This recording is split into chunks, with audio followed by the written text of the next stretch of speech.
vous allez bien. On se retrouve aujourd'hui pour une nouvelle vidéo et aujourd'hui je vais vous parler de mes objectifs d'épargne et comment je vais faire pour y arriver. Alors désolé du bruit à l'extérieur, mais comme il fait beau aujourd'hui, tout le monde en profite en fait pour faire son jardin et donc du coup le bruit de la tondeuse peut être un peu dérangeant, mais je m'excuse par avance. Franchement, je n'ai pas d'autres créneaux pour vous filmer cette vidéo. Donc voilà, je ne sais pas attendre qu'on arrête les tondeuses pour filmer, donc j'en ai profité pour commencer cette vidéo. Alors du coup on va parler aujourd'hui grosse économie, gros objectifs d'épargne.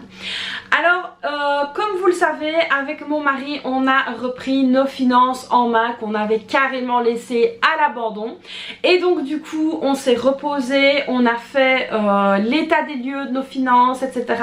On a bien pris le temps de réfléchir, de voir comment on allait pouvoir s'organiser et vous savez quoi, miracle, on a trouvé la solution qui nous convient. On se sent beaucoup plus à l'aise, beaucoup plus serein, beaucoup plus apaisé. Et donc de là, nous avons fait quoi? Évidemment, nous avons mis sur pied différents projets qu'on avait un petit peu laissés de côté. Il y a des nouveaux projets qui se sont ajoutés également.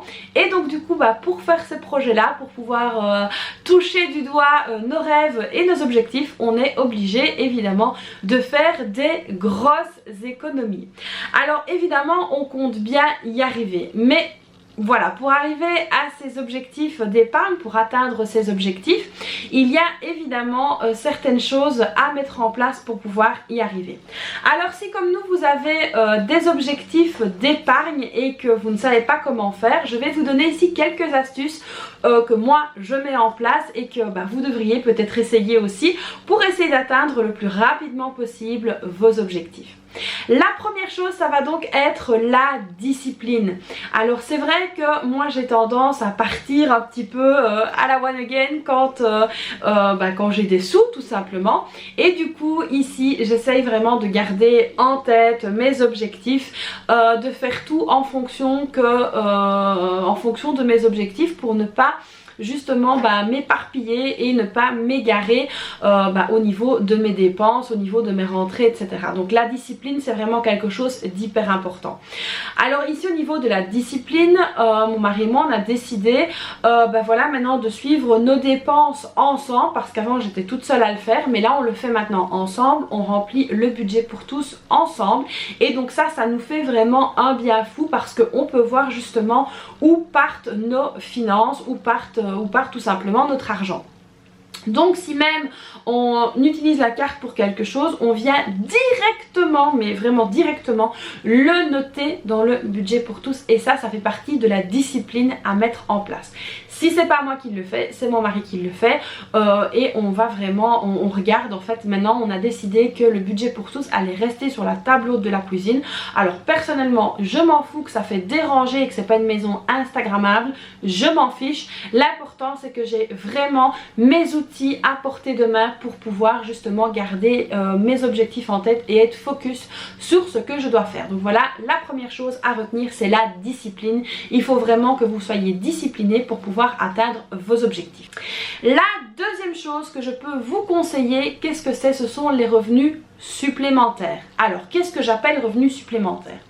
Donc par exemple ici vous avez été plusieurs à me faire la remarque dans ma vidéo sur lequel j'arrêtais mon association et en me disant oui mais tes revenus ne changent pas, mais t'as quand même tes revenus YouTube et les revenus de ta boutique. Oui tout à fait, mais honnêtement ce sont des cacahuètes. Franchement ce sont des cacahuètes. Ne pensez pas qu'en étant sur les réseaux sociaux je me fais 1000 € par mois. Pas du tout. Ce qui rapporte entre guillemets le plus, et il faut encore en avoir, ce sont les collaborations. Alors ça, les collaborations, ça peut être pas mal du tout. Maintenant, il y a certaines collaborations où vous n'allez pas être payé en argent, mais vous allez être payé en produits, vous allez être payé en courses.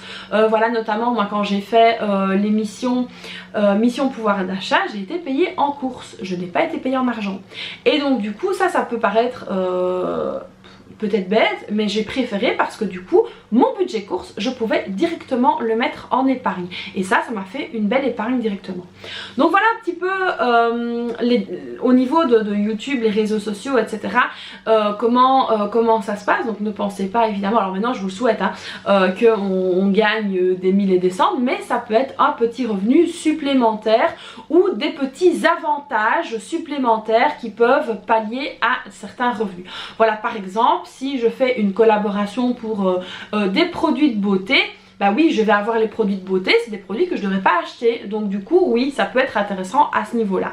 Donc voilà un petit peu comment gagner sa vie sur les réseaux sociaux. Alors si vous êtes à l'aise avec ça, n'hésitez pas à partager vos passions, que ce soit sur YouTube, que ce soit sur Instagram, ça je vous l'avais déjà dit, et à essayer de faire des collaborations, etc. Ça peut vraiment être intéressant pour vous.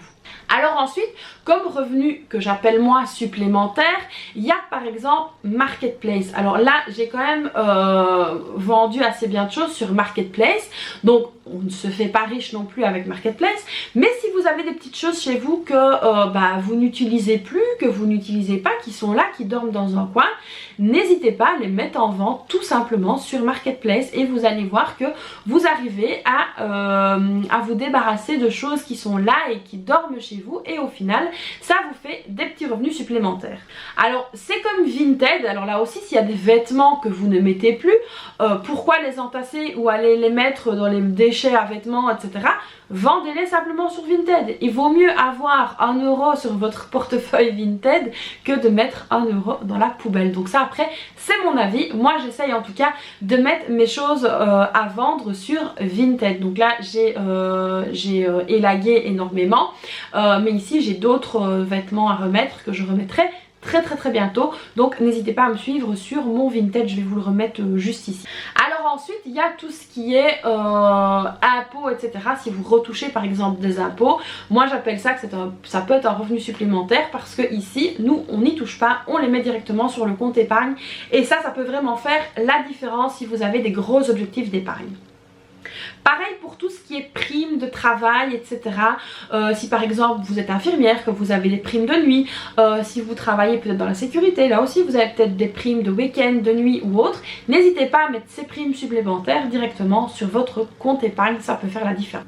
Le troisième conseil, c'est d'avoir un budget clair. Alors il faut vraiment essayer que votre budget soit clair et précis et de ne pas vous éparpiller. Alors par exemple, qu'est-ce que j'entends par là? Moi ici j'ai une enveloppe pour mes courses. Je n'ai pas une enveloppe pour la boulangerie, pour la boucherie, non, j'essaye vraiment d'avoir une enveloppe globale course pour que mon budget soit clair. Donc oui, forcément je vais noter que je suis allée chez le boucher, chez le boulanger, mais en tout cas ici au niveau de mon budget, il n'y a pas trop de catégories parce que très souvent je coach des débutants ou je vois des débutants qui me disent: ah oui mais moi il me faut une enveloppe pour le boucher, une enveloppe pour le boulanger, une enveloppe pour le primeur, une enveloppe pour le marché. Mais du coup n'oubliez pas que trop de catégories tue la catégorie et ça va vous empêcher d'avoir un budget clair et précis. Donc faites bien attention à cela, il faut que votre budget reste quelque chose de clair et limpide. La quatrième chose, c'est dépenser seulement un montant précis. Alors qu'est-ce que j'entends par là? Si par exemple dans votre enveloppe j'invente d'hiver, vous avez 20 € et que vous allez chez Action, ne dépensez pas les 20 € en liquide et payez 1,60 € par carte. Non, si c'est 21,60, non, c'est 20 €, c'est 20 €, vous retirez quelque chose de votre panier. Donc ça c'est vraiment une routine, je vais dire, à prendre, à calculer un petit peu avant de passer à la caisse.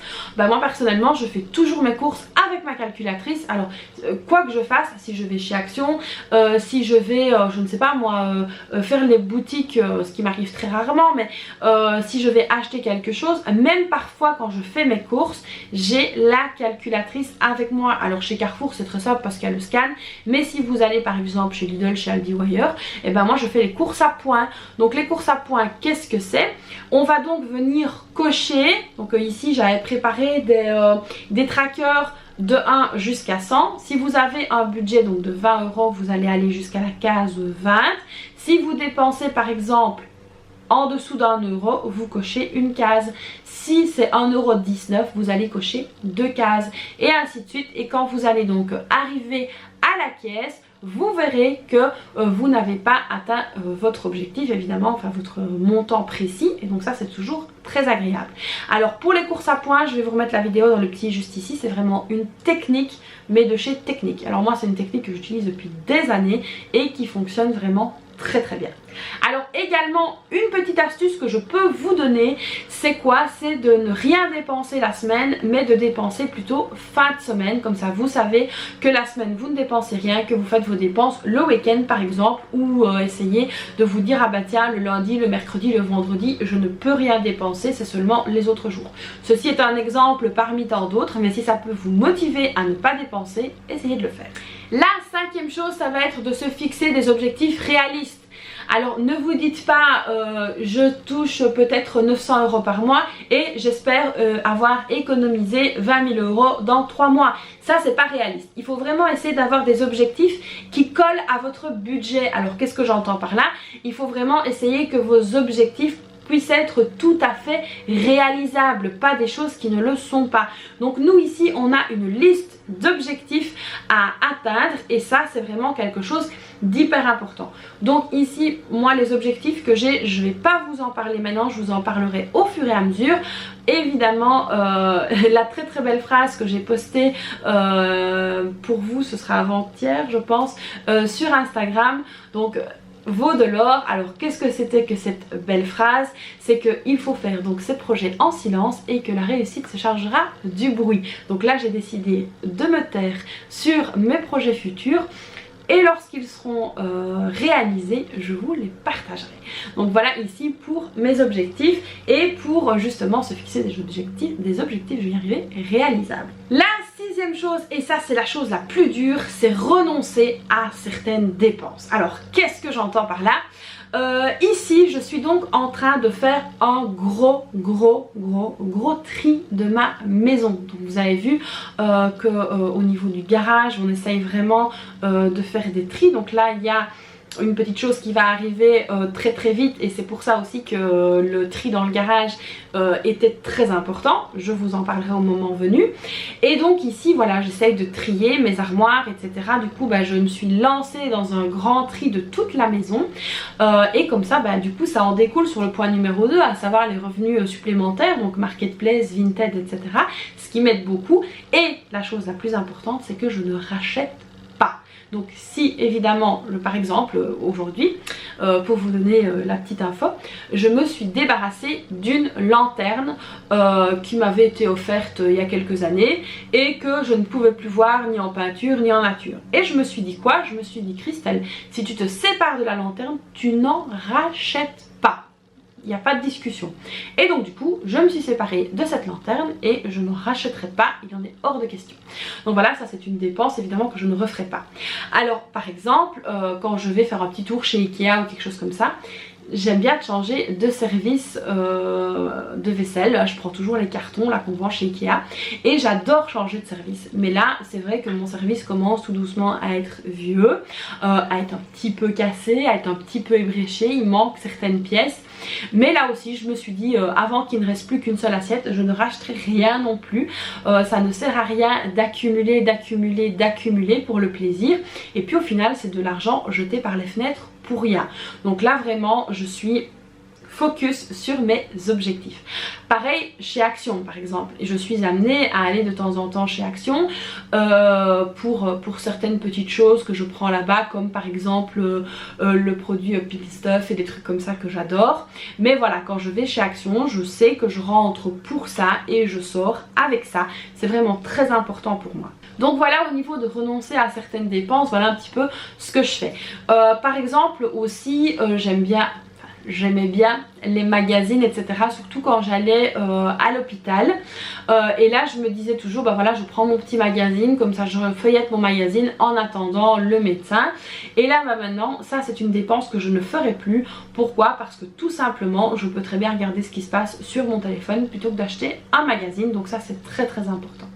Quand on dit aussi renoncer à certaines dépenses, c'est voir quels sont donc les points que vous pouvez donc améliorer. Comme je vous en ai parlé l'autre fois, j'ai donc diminué de manière drastique mon abonnement de téléphone portable et donc là je me rends compte qu'en fait je n'ai pas besoin de plus parce que maintenant je suis la pro du wifi caché et j'essaye toujours de trouver le réseau wifi sur lequel je peux donc me connecter et ça m'évite d'utiliser mes données mobiles. Alors les données mobiles, je les garde vraiment au chaud en cas de problème. Par exemple, si je dois mettre mon GPS, le temps que le GPS me retrouve, je mets les données mobiles et après je les enlève. Le GPS de toute façon continue à me guider et puis s'il y a un peu pas où que je me trompe et que du coup il ne me retrouve plus, je rebranche les données mobiles, mais voilà, c'est vraiment en cas d'urgence. Donc voilà, j'essaie vraiment de jongler comme ça. La septième et dernière astuce que je peux vous donner, c'est de regarder du contenu motivant et qui vous convient. Alors qu'est-ce que j'entends par là? Moi personnellement, je mange de la viande, je ne suis pas vraiment, on va dire, au niveau de la nourriture frugale au sens de l'extrême, et donc du coup je suis pas végétarienne ni quoi que ce soit, donc du coup je vais essayer de regarder des chaînes qui me ressemblent. Ça sert à rien que je regarde des chaînes de retour de course où la nana elle mange pas de viande, parce que du coup nous n'aurons pas le même budget, nous n'aurons pas les mêmes goûts et donc du coup ça ne me sert à rien. Pareil pour tout ce qui est vidéo haul. Alors ici les hauls, je regarde les hauls intéressants. Alors qu'est-ce que j'entends par haul intéressant? C'est par exemple si j'ai besoin de me racheter du maquillage, je vais un petit peu regarder ce qu'il y a comme chose intéressante. Mais évidemment je ne vais pas regarder non plus en long, en large et en carré. Je vais vraiment essayer de trouver des choses motivantes.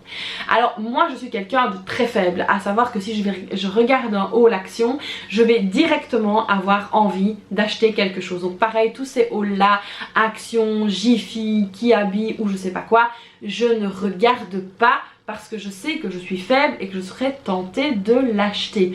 Donc du coup ça c'est des choses que je ne regarde pas. Par contre je vais regarder sur désencombrer ma maison, le minimalisme, le frugalisme et des choses comme ça. Je vais regarder un petit peu des chaînes plus comme ça, des chaînes d'économie. Pareil pour les comptes Instagram, je vais regarder des comptes Instagram qui sont motivants, qui sont voilà, qui sont un petit peu en corrélation avec ce que je fais moi et avec mon état d'esprit. Donc voilà, essayez un petit peu vous de voir au niveau du contenu que vous regardez s'il n'y a pas des choses qui vous incitent à dépenser et que vous pourriez évidemment essayer d'éviter. Donc voilà un petit peu ici pour mes 7 astuces que je mets donc en place pour pouvoir atteindre mes objectifs d'épargne. Alors évidemment à chaque fois qu'un objectif sera atteint, je viendrai donc vous en parler. Il y en a déjà un qui va être très bientôt atteint, ça j'ai vraiment hâte, mais avec ce premier petit objectif ça va en découler plusieurs. Donc voilà, je vous en dis pas plus pour le moment, vous allez voir au fur et à mesure des semaines qui arrivent les petits changements qui vont donc s'opérer. Donc voilà les amis pour cette nouvelle vidéo qui je l'espère est pleine de motivation pour vous et vous aura plu. N'hésitez pas comme d'habitude à liker la vidéo, à vous abonner à la chaîne, activer la petite cloche, me laisser un petit commentaire et puis moi je vous fais donc plein de bisous et puis je vous dis à très vite pour une prochaine vidéo. Bye bye!